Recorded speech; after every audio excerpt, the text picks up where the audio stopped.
Now, something else that Congress is addressing is zip codes, likely one of those numbers that is drilled into your head. But some towns here in Colorado don't have one. Makes a pretty big difference in daily living. Yeah, leaders are saying it's actually more than just getting your mail. They say it could impact everything from sales tax to insurance premiums. Yeah, that's why they are asking Congress to give them their own.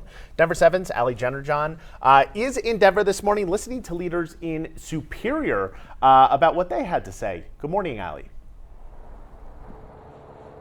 Good morning. And I'm standing at Superior Town Hall right now. And when I looked up the address to get here, it gave me a zip code associated with Louisville. And that's one of the reasons that town leaders across the state made their way to Washington, D.C. to advocate for their own. That includes Superior Mayor Pro Tem Jason Serbu. And he tells me that we're just one of about 83 communities across the country advocating and working towards solving what they consider an issue here. And one of the reasons why, he says, is sales tax. Many people here are shopping online for the holidays, and he tells me this town essentially loses tax revenue to Louisville because online sale purchases default to its zip code. Then there's insurance rates going higher and higher because he says insurance premiums are tied to things like the number of accidents and claims, and right now people in Superior are included in that larger demographic. Maybe most concerning, though, is a delay in emergency services.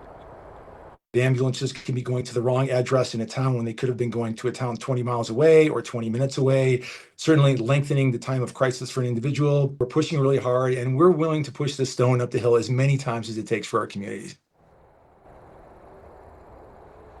Now, Serbu says that Superior has tried 2 other times in the past 30 years or so to get its own zip code, but he says the post office has told them no both times. He does plan to go back to Washington, D.C. if needed, but it could take until the end of next year until this town has a zip code. And, Anusha, towns like Superior already have some support in Congress. We know that Congresswoman here in Colorado, Lauren Boebert, introduced a bill earlier this year to try to help them. Yeah, we've actually been following that this morning as well, Ali. That bill passed the House over the summer to get more cities and towns a unique zip code. And I looked at the list this morning. It does include Lone Tree, Castle Pine, Silver Cliff, and Centennial, plus towns and cities all across the country. The bill is now in the Senate. It was referred to the Committee on Homeland Security and Governmental Affairs. That's according to the latest action on this bill.